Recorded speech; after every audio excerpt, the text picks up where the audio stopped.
Milí televízni diváci, srdečne vás vítame pri ďalšom televíznom vysielaní televízie Konkolka.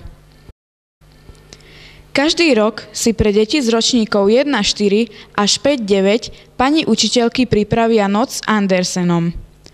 Viac vám povedia Sabina Loučková, Bibiana Bónová a Laura Horvátová. V piatok večer 4. apríla 2014 škola zatvorila svoje brány. Nie však pre všetkých. Tí, čo radi čítajú a chceli zažiť noc plnú zábavy, pre nich bola pripravená noc s Andersenom. Tento rok sa na Slovensku zapojilo do spomínaného medzinárodného podujatia 221 knižníc a my sme boli medzi nimi.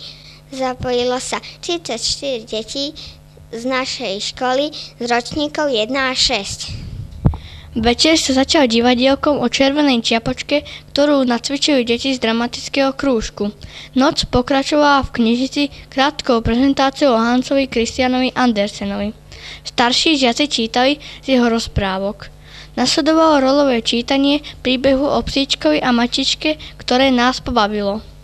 Noc pokračovala rôznymi literárnymi a hudobno-pohybovými aktivitami, kde sme prezentovali svoje vedomosti a šikovnosť.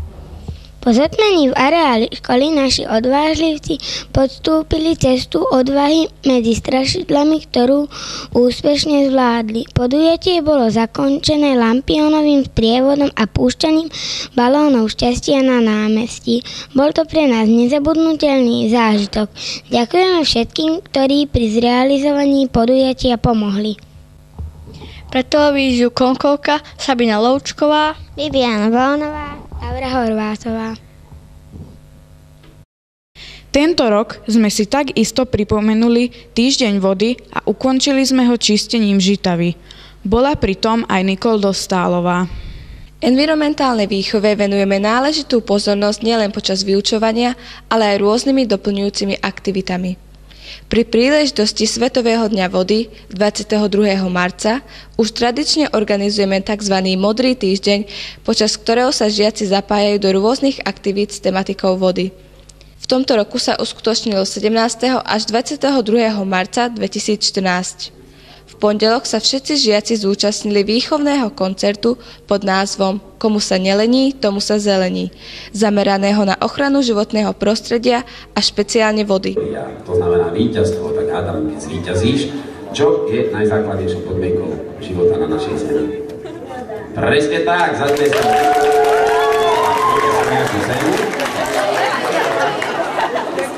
Presne tak, je to voda.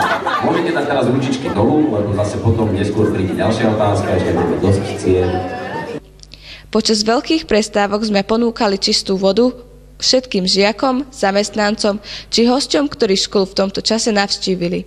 Privítali sme napríklad škôlkarov či redaktorku RTVS Leonu Fučikovú-Kočkovičovú. Vo štvrtok, 20. marca, sme sa so zástupcami Rady žiakov vybrali do ulic mesta informovať našich spoluobčanov o nadchádzajúcom Svetovom dni vody a pozvať ich, aby nám prišli pomôcť vyčistiť brehy Žitavy. Navštívili sme aj Mestský úrad v Urbanove, kde nás privítala primátorka mesta doktorka Margita Zemková a zástupca primátorky mesta inžinier Karol Lovás, ktorý odpovedal na zvedavé otázky žiakov. Potom sme im odovzdali vodu z vlastného zdroja a symbolické kvapky s informáciou o Svetovom dni vody.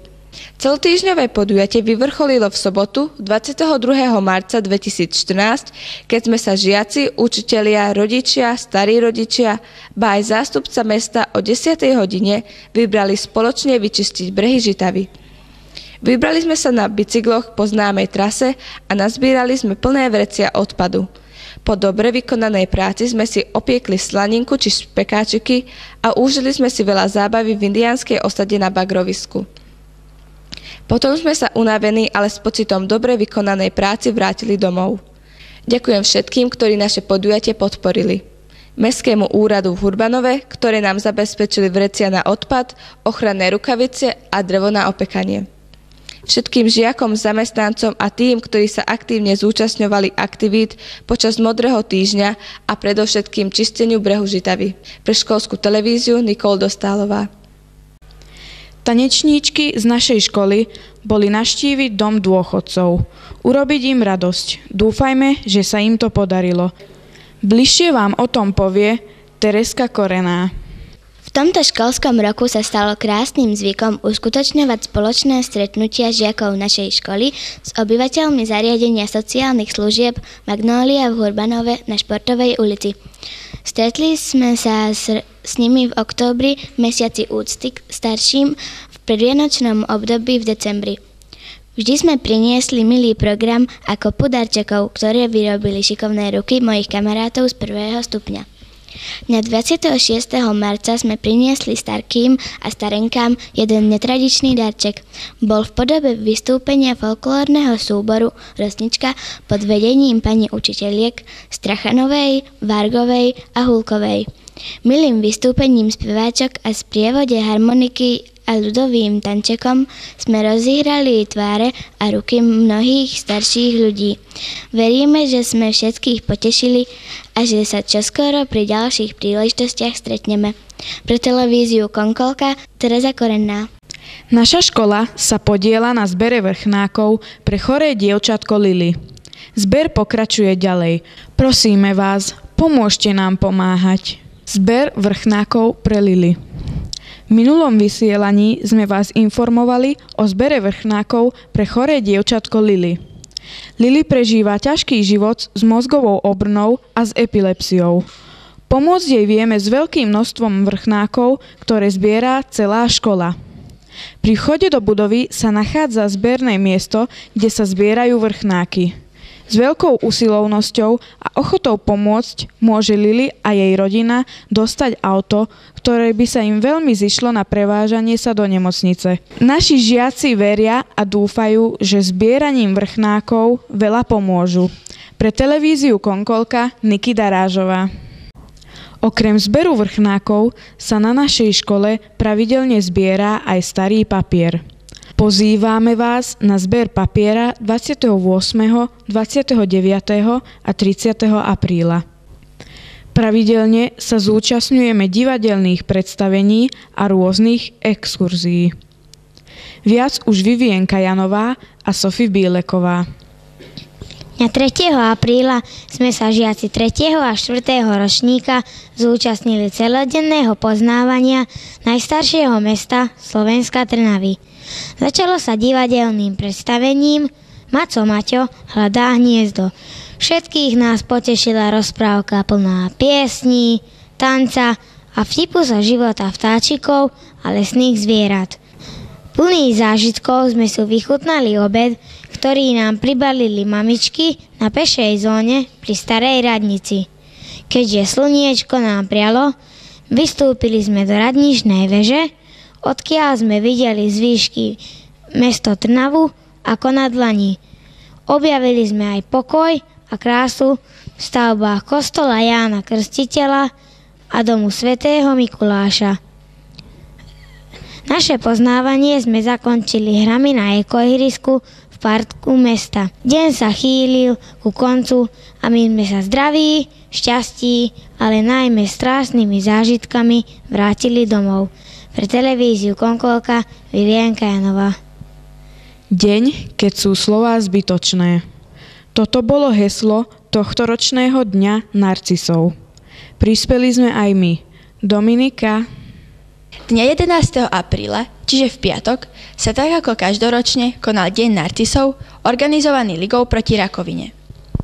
Tento krásny deň plný dobrých skutkov sa na našej škole praktizuje už niekoľko rokov, pričom má mimoriadny úspech. Úlohou bolo prispieť do urny symbolickou cenou.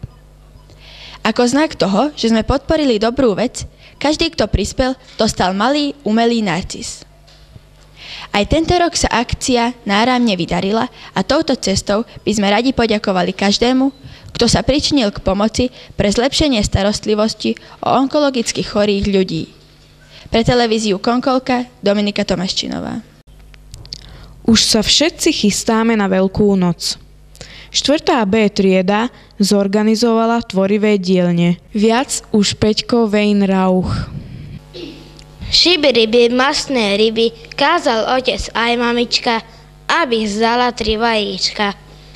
Dňa 9. apríla sme sa my zo 4. B triedy a naši rodičia stretli na veľkonočných tvorivých dielňach, aby sme si pripravili kraslice a rôzne dekorácie k Veľkej noci. V našich šikovných rukách sa premenilo nejedno vajíčko na ovečku, tulipán či na ozajstnú kraslicu. Príjemné popoludnie doplnili naše mamky a babky rôznymi sladkými dobrotami. Všetci sme sa cítili veľmi dobre a opäť sme si skrášlili našu triedu i školskú chodbu jarnými ozdobami. Veľká noc, už môžeš prísť, tešíme sa na teba. Pre televíziu Konkolka Peter Weinrauch. Čože skrýva vajíčko? Prekvapenie s mašličkou. Kuriatko nám hlásí milo, celý svet som zobudilo. Prajeme vám veselé veľkonočné sviatky. Týmto sa náš program končí. Dovidenia na budúce.